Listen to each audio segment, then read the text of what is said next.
Hey there, welcome to Unit 4, Lesson 6. So yesterday we learned about the leaders of World War II. Today we're going to start learning about World War II a little bit more in depth. We're going to focus on like why the war actually started to happen, but then you have to remember this is a U.S. history course. So we're not going through a lot of the stuff that happened before the United States got involved. We're really focusing on the role of the United States. So we're going to talk about the causes of the war very briefly, the neutrality and the United States trying to stay out of the war, and then what eventually brings us into the war. So let's start off by just quickly going through the causes of World War II. These should be things that you already know because you should have learned about them whenever you took world history. And you've learned about, World War II multiple times throughout your career as a student at this point. So just really, really quick. Unfortunately, unlike World War I, where we've got that mania and we can just go through and know all of the different like easy, quick ways to remember things, there's no like acronym to help us with this. So you're just going to have to make sure that you understand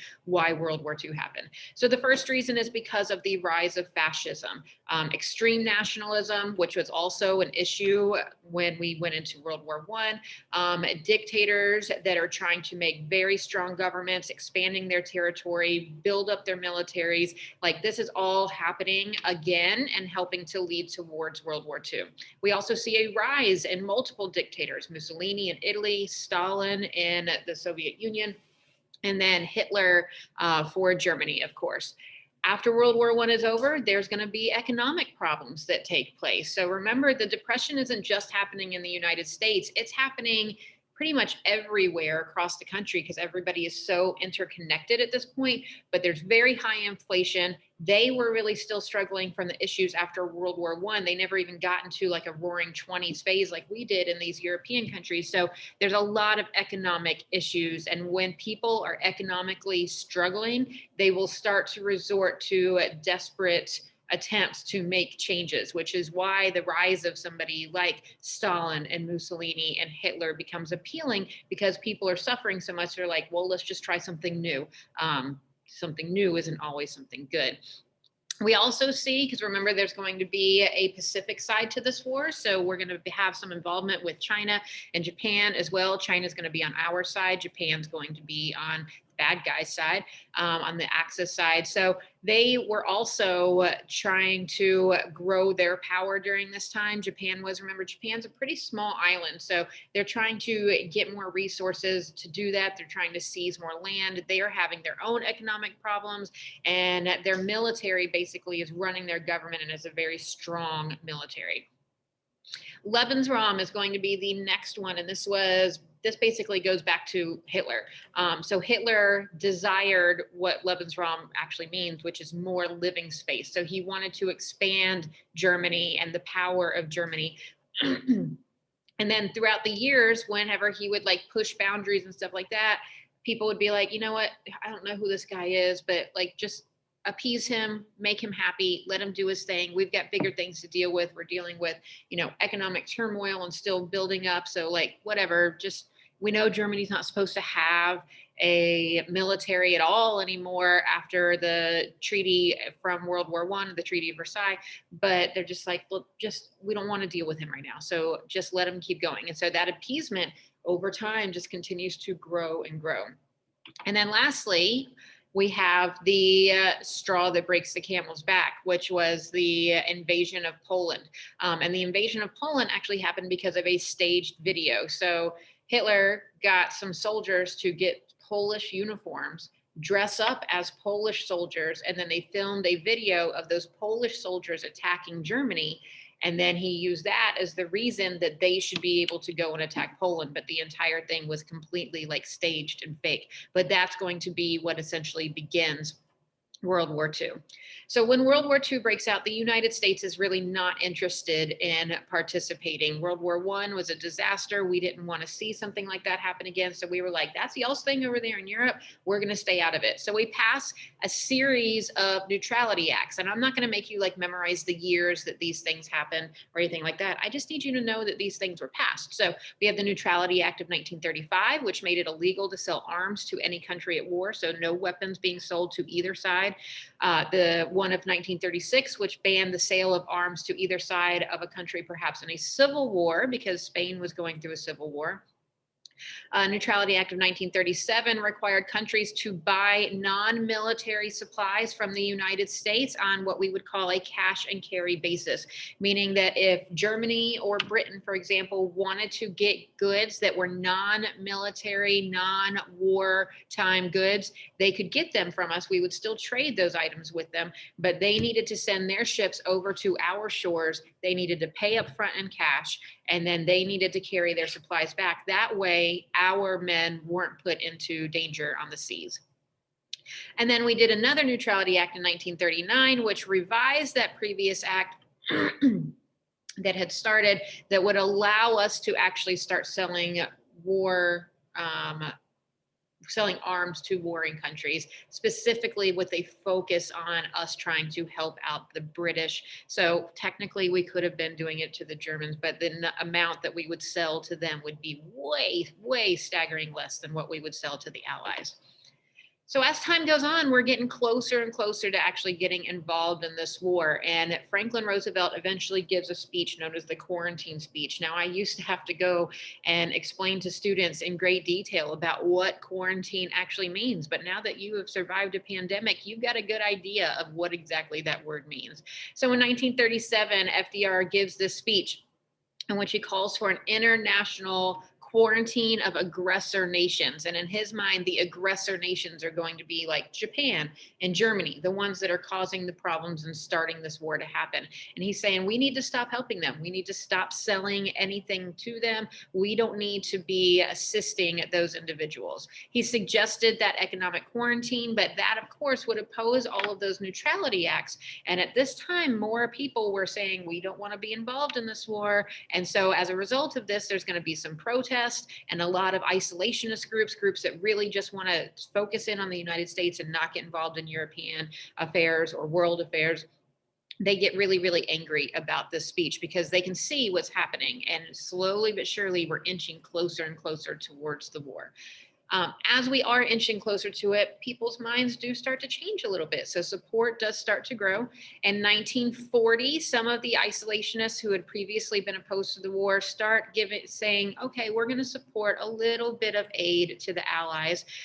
Franklin Roosevelt is then elected to a third term. And once he's elected to that term, he knows like, okay, now I can kind of like do what I want to do. He wasn't trying to run for re-election and be too careful on what he was saying. So he again begins to speak out more about helping the Allies. He tries to convince Congress to support Great Britain more. He says that we need to do that because we all have the same goals in mind. We all believe in the ideas of like freedom of speech, freedom of worship, freedom from want, freedom from fear, that these are things that we as Americans believe in, and so do those on the Allied side. And so if we have the same beliefs and principles, that we should be helping them and obviously starting to resist any help that would be given to those Axis powers. So as a result of that, as we're inching closer into the war, we decide we're going to start helping the British more. They start running out of funds by about the end of 1940. And we pass a law called the Lend-Lease Act, which basically takes away that cash requirement. Remember before I said for cash and carry, they had to pay for everything up front. It's going to take that away. So now we can basically lend them or lease arms to them. They're basically like borrowing our weapons. And we could do that with any country that we felt was vital to the defense of the United States, AKA the Allied powers. So again, we're going to be seeing us inch closer and closer towards the war. Now, a couple of years ago, I went on a trip to New Orleans. You guys know that I'm a big New Orleans fan. And in New Orleans, there is a World War II museum, which is like the 5th largest museum or 5th most visited museum in the country. And it's an amazing, amazing museum. I know that you're probably not traveling to New Orleans anytime soon. And I know that you're not a nerd like me, most likely. And going to a World War II museum is not necessarily up on your top list of things to do. But it was really good. So anyway, I digress. When I was there, they had all of these things up showing you how the views of what the people thought as we were leading into war, how they were changing. So these poll results. So I just wanted to show you how over time, they're changing. So in January of 1940, the question was asked, should the United States declare war on Germany and Italy? And you can see this answer at this point is a resounding no. 88% of the public is like, nope, let's stay out of it. So it's January of 1940. By June of 1940, they now ask the question, should the United States risk going to war to help the United Kingdom? So we've got just 3% that are undecided, and then 37% are saying yes, but you can see we're still well over the majority. 60% of people are still like, nope, not going to happen, don't want to do it. Then we get into April of 1941, and they ask the question, should the United States go to war if that were the only way to defeat Germany and Italy? So if the US entering is the only way to stop this thing from happening, should the United States go in? We've got a larger percentage of people who are like, I don't really know, I'm not sure, I'm undecided.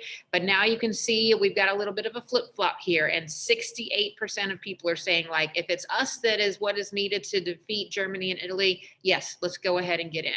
And then in August of 41, they asked the question, should the United States declare war on Japan?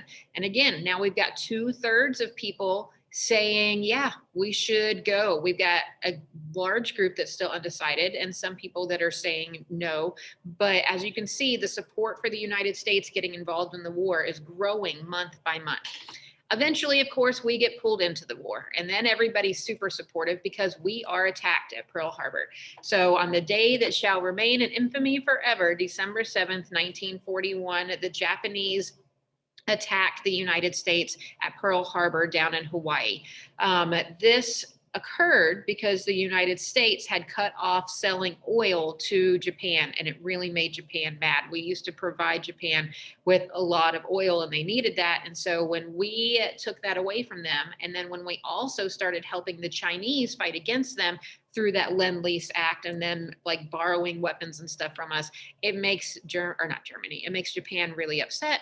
And then in the end, they end up saying, you know what, we're just going to attack you. They know exactly what they're doing. They're pulling the United States into the war. So as a result of this, we declare war on Japan. When we declare war on Japan, they are an ally of Germany. So Germany then declares war on the United States. And thus we are completely brought into both fronts of the Second World War. So that brings us to the end of those notes. Let's talk about what you're going to be doing for your activities today. You have 2 things to do. One of them is a quiz. You have your World War I quiz that you need to complete. Your codes are going to be posted right here the day of the quiz. So odds are you can see the post being there. You can click right here on the screen square. It's going to take you right to Mastery Connect, put that code in, 10 questions on World War I. You also have another assignment to complete, but do not freak out. I wouldn't give you a quiz and a really long assignment. This is really, really short. You're going to go to this isolationism document analysis.